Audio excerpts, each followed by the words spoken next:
Buy term and invest the difference. Dave Ramsey, Suze Orman, Art Williams back in the day used to think that buy term and invest the difference was the best thing for you to do with your money when it came to retirement planning.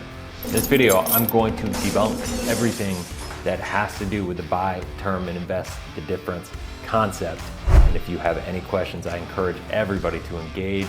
Leave comments in the comment section below. I will do my best to engage with every single one, but I guarantee you by the end of this video, you will not think about buy term and invest the difference, that philosophy and strategy, the same way that you did coming into this video, no matter what side of the argument you are on. If you haven't already, make sure you're subscribing to the bell, that way you're notified every time I launch a new video. I got videos like this coming out all the time. Let's go. Hey, what's going on, Cashflow hackers? It's Chris with Life 180, and today we're talking about buy term and invest the difference, the miscategorization of buy term and invest the difference, a misunderstanding about what it is, how it's misrepresented in the industry and in the business, and ultimately how you need to think about it differently to really understand what's best for you. Here's the deal. This is what I think is really important to speak to out of the gate before. I've got a couple illustrations back here that I'm gonna go back to the board. We're gonna go through it. But before getting into it, I think it's really important to understand that the idea of buying term and investing the difference, let me explain what this means. Buying term and investing the difference, simply saying, buy term insurance, not whole life insurance, and invest the difference, because he's saying, if you buy term and invest the difference, that spread, that difference amount, if you got a $10,000 premium for whole life and a $500 premium for term insurance, the difference is $9,500. He's saying, buy term, the $500, invest the $9,500, and you're gonna get where you wanna go. And that you'll reach financial security and stability. It'll be amazing, okay? The problem is, you're not comparing apples to apples.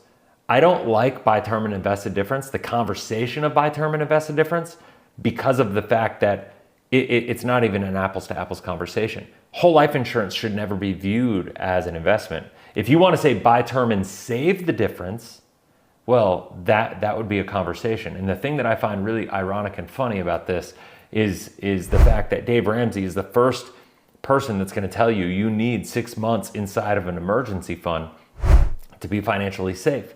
And so in this, what I'm going to do is get you to start thinking about not buy term and invest the difference, but buy term and save the difference, because that's really what you need to be thinking about, because whole life insurance doesn't have the same risk profile as investments, and it doesn't solve the same problems and needs as investments do. They both do different things. Whole life insurance is much more directly in alignment with solving the problems that your savings account is going to solve, but it's going to be a savings account on steroids, and that's what I'm going to show you in this video. And when we get into this, when you understand, if you say, hey, I need to save an emergency fund. All right, now what do I do with that money? If I know that I need 6 months of savings in an emergency fund first, what do I do with that money? Let's get into it. Let me show you what I'm talking about here. So now, what do we have here? We have a couple illustrations, and I want to just take a second to show you this. So this is pretty close, but I wanted to use exact numbers. So we have a 40-year-old up here. This is end of year one is 41. This is all end of year numbers here. So you see $10,000 premium. The liquidity, I'm gonna just use the highlighter here. Let me just get the color right. If I use this highlighter, the liquidity in the account value right there is $7,300 right out of the gate. And actually, I'm going to switch this to a color that is going to pop out a little bit more. There we go. So you can see here that $7,300 is your net cash value, the liquidity of the policy that you have right away. You have $176,000 in death benefit. And now you can see that as you go through, you've paid $10,000 a year every single year. You've got $100,000 of cumulative premiums. At the end of 10 years, you have $106,000. So you're ahead. Meanwhile, you started with $176,000 of death benefit. It was actually like probably $170 because you got the cash value that added to it. So $170K of death benefit grew to $339. So 339 minus 170 is 169. So here's the crazy part. The death benefit grew by more than the cash value. For all you folks who are Dave Ramsey fans that believe that life insurance companies are evil because if you died in this year, they'd take this $106,000 and they'd only pay you the death benefit. Well, the death benefit kept going up because they're paying forward that tax-free nature of that cash value. It gets rolled into the death benefit as it increases, right? You'll notice the death benefit increases as it all goes up. Now here's another thing.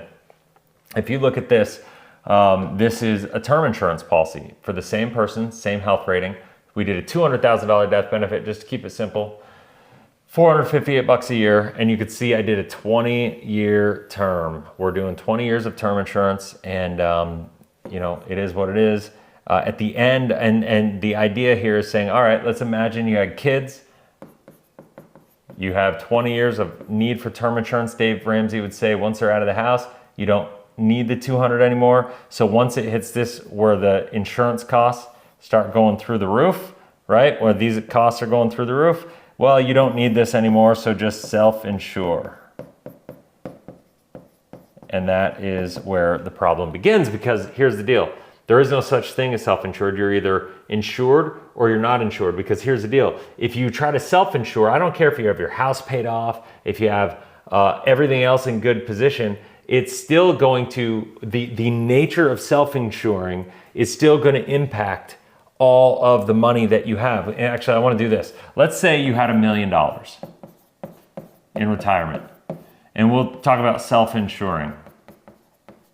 If you had a whole life policy as part of the plan, well, that's fine. Let's say you actually had this need of insuring $200,000, but now you have enough assets to actually self-insure yourself. Your house is paid off, like all these things.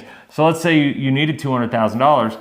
This $200,000, there's an opportunity cost that goes along with this $200,000, because now if you have to have this money set aside, that means you can't really leverage that money the same way. So now you still only have $800,000 to play with, because if you're self-insuring, this $200,000 that you're self-insuring, there's going to be an opportunity cost that comes along with that, and you need to take that into consideration, right? So you can never really self-insure effectively. That's the reason insurance companies work. There's no amount of, if self-insuring worked, the richest people in the world wouldn't own more life insurance than anybody else, any other group or you know, segment of the population. The wealthiest people understand risk mitigation, and that's where this comes into play, right? That's really, really important to understand. So now when we get over here, this is the other thing I want to say, is like, let's take a look at this. I'm gonna highlight this. This is across the year. This is the last year that the term ended here, right? That's the year that if you did the buy term and invest the difference, the idea here, once again, let's go to this and see the idea here for the buy term invest the difference people is saying, hey, you've taken $200,000. You could have taken, what is it, 4,005, like whatever this is, 9,160. So you could have just done 9,160. You know, and out of the 200,000, you would have been able to invest 190,000, and that investment would have grown and grown and grown. And listen, I'm not going to sit here and argue with you. The 190,000 would absolutely be higher than what we have here if you invested the 190,000 over a 20-year period. That is not the conversation, because whole life insurance is not an investment. It's not a great investment. It should never be viewed as an investment. But what it is, it's a great savings alternative. So what I would argue is Dave Ramsey says you need 6 months of emergency fund.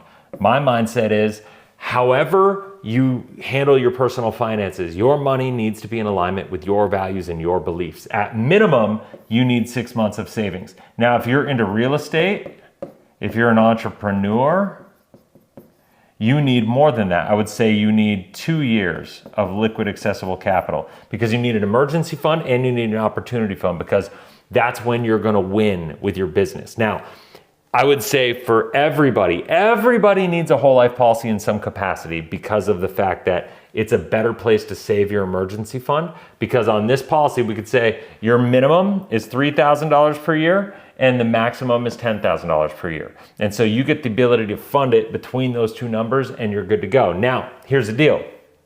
At the end of the day, the real reason that I love this is because it's a bond alternative, because everybody knows the 60-40 bond portfolio, right? So the question is, when you hit retirement, what are you going to do? Everybody knows you need a bond alternative. You need to have bonds, and it's not even bonds. You need to have safe money in your retirement portfolio to make sure that you don't run into having to take money out of your assets and your other investments when markets have down years. That's pretty much commonly known across the board. And so the thing is that whole life insurance is going to get you bond-like returns. I'll just do bond-like returns, muni bond like tax treatment, and it's going to have money market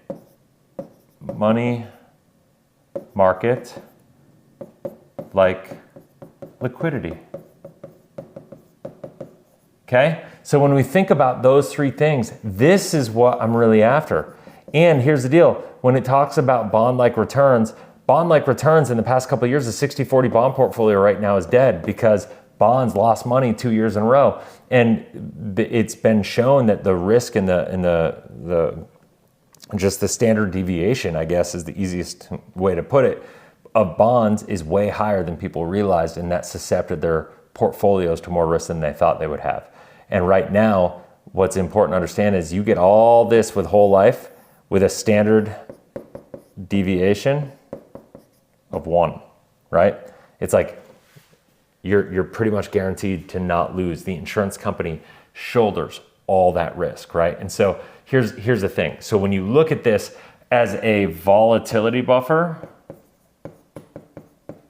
whole life insurance becomes this amazing asset right here. It's not about insurance anymore. It's about access to this $276,000. It's about this death benefit not being there for the death benefit, but being there for living benefits, because you could see the cash value keeps growing, the death benefit keeps growing, but it's about the living benefits. I share the story about my father-in-law being in his 70s, and he got diagnosed with stage 4 pancreatic cancer, and the fact that he had access to multiple six figures gave him the ability to treat himself with pancreatic cancer when they gave him 3 months to live.